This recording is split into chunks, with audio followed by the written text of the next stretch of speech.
And then you get that Antonio Brown guy, who I thought was done. I thought he was out of the league. I thought we were never going to see Antonio Brown again. He gets his career resurrected just because he's like this with Tom Brady. He's got a good relationship. Oh, by the way, 29 receptions, 325 yards, 16.3 yards per reception. And he's got 3 touchdowns, 2 of which he got this past weekend. As a matter of fact, can the Eagles' corners begin to slow down the Tampa Bay wide receivers? No one's really done it this year. It's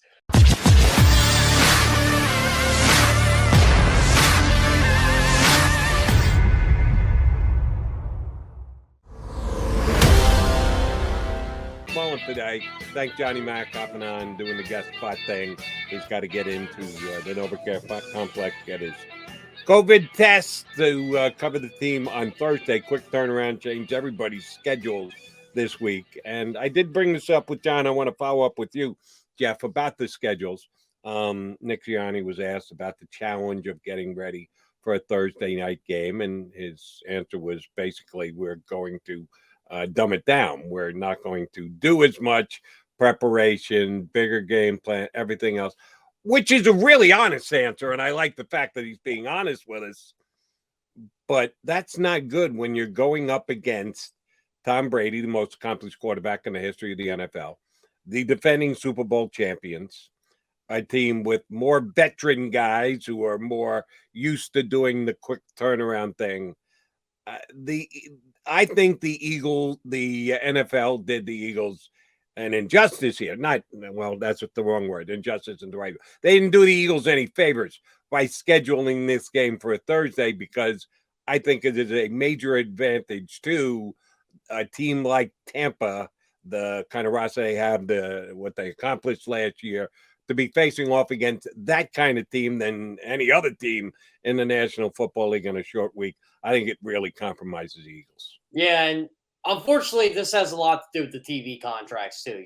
This wasn't a game where we at CBS could pick up. I mean, it wasn't a game they could claim. It was clearly a Fox game, and Fox has the rights to Thursday Night Football for one more year. So I think that had a lot to do with it too. This is our chance to get Tom Brady in a primetime game on a Thursday night, and everybody has to play on Thursday night. So I just think that's the way the schedule lined up. I mean, the only advantage the Eagles have is their home. That's it. I mean, that's why the Eagles play the 1:00 game on Sunday. And, I was talking to Rob Gronkowski about this yesterday. He said, we're fortunate we have a 1:00 game. Like, you guys do know you have to have a 1:00 game because you're playing on Thursday. He's like, I never knew that. And, it's actually kind of amazing when you tell some players this stuff. They're like, oh, now that makes a lot more sense. And, Tampa Bay's going like the Eagles this week. They're not, and again, they're a much better team than the Eagles, but they're going like this week. They're just trying to make sure it's, they get everything set for the game. And honestly, I think definitely coaches, I think they look at this as, okay, let's get this thing over with. We're as prepared as we can possibly be. We'll go through some stuff, obviously. I actually think they game plan for this game a little bit in advance, like not like on a Friday, the week the Eagles would play Carolina, but I think they actually prepare for some of this stuff. And then they go, okay, well, we'll go the long weekend route. And, it's like a mini bye, as what Rob Gronkowski told me.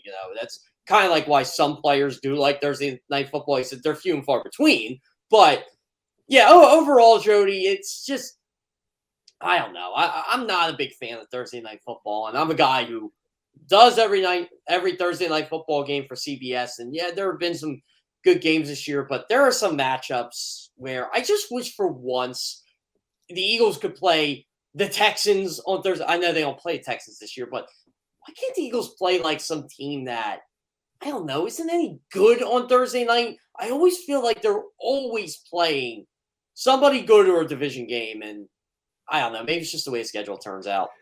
Here's where I'm going to get a little bit scared. And I know that the Eagles had a very good game last week in the secondary. I sung the praises of Avonte Maddox.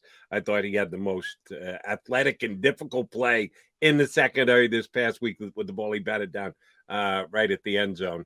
Darius Slay, 2 interceptions. Steven Nelson, game shutdown interception in the fourth quarter. So the Eagles secondary is coming off a really nice game, and I want to give them an atta guy and a thumbs up for that. Oh, they got their work cut out for them that much more this week. I got the stats here for the Tampa Bay wide receivers. Mike Evans, 29 catches, 393 yards, 4 touchdowns, 13.6 yards per catch. That's big. That's bigger than any Eagle wide receiver. That's for damn sure. Chris Godwin, 41 catches, 366 yards, 12.6 yards per reception. Oh, and he's got 2 touchdowns. And then you get that Antonio Brown guy, who I thought was done. I thought he was out of the league. I thought we were never going to see Antonio Brown again. He gets his career resurrected just because he's like this with Tom Brady. He's got a good relationship. Oh, by the way, 29 receptions, 325 yards, 16.3 yards per reception. And he's got 3 touchdowns, 2 of which he got this past weekend. As a matter of fact, can the Eagles' corners begin to slow down the Tampa Bay wide receivers? No one's really done it this year. Yeah, they got their work cut out for them. I'll say that. And, I'll add on a point to Mike Evans.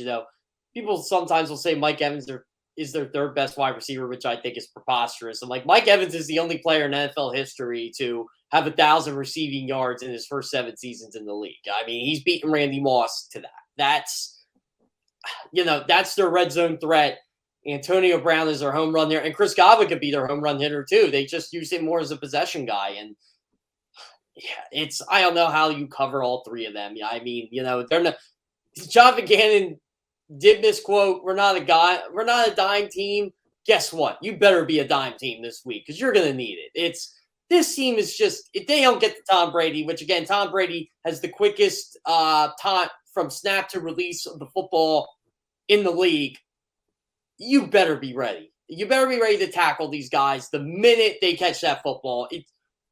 Tom Brady might throw for 400 this week. And, that's not a knock on the Eagles secondary. That's just how good Tom Brady has been. And, I hope I'm dead wrong about this, but it just feels like a game where Tampa's just going to throw the ball. It's going to be like Kansas City against Philadelphia. They can throw it at will. And if the Eagles can get to Tom Brady, it won't happen. But the problem is you got to get to him. And the one way to do that is Fletcher Cox and Javon Hargrave. And that's one thing the Bucs do struggle with their offensive line. And they are really good on the offensive line. But Fletcher Cox and Javon Hargrave basically got to do, especially Javon Hargrave, he's got to do what he has done all season.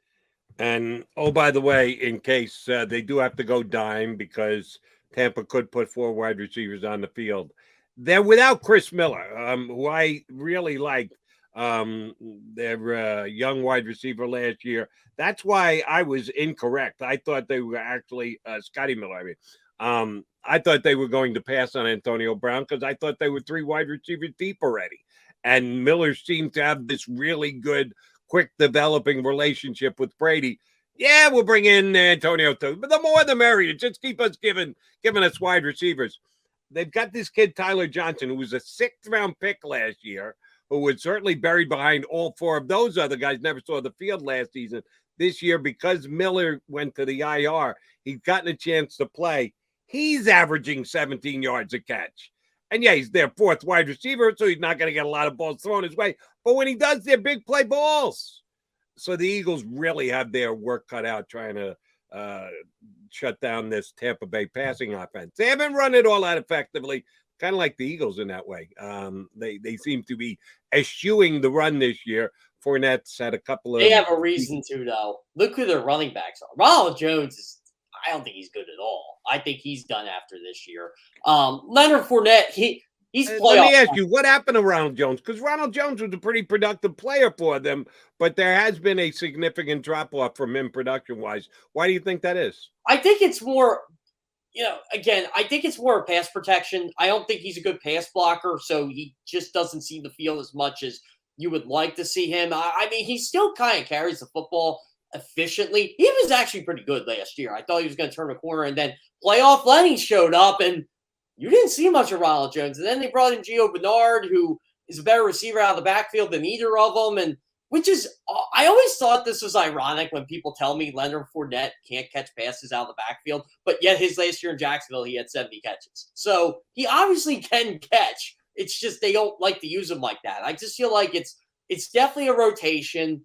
But at the end of the day, it just seems like Ronald Jones is falling out of favor there. If there's anything Tampa needs to do is get that running game going. I mean, their rush offense is terrible, but their rush defense is that good. So it kind of makes up for it in the sense if you want to look at between the trenches. He is Jeff Kerr. I am Jody McDonald. This is Birds 365. All right, quickie timeout. We'll come back, set up hour number 2. I'm excited about the guest we're having. He is a former partner of mine. I've had way too many partners in my life. McMullen, Kerr. How about handsome Harry Mays? For those of you who are big-time JAKIB Media YouTube channel users, you know Harry will be coming up in a couple of hours right here on The Middle.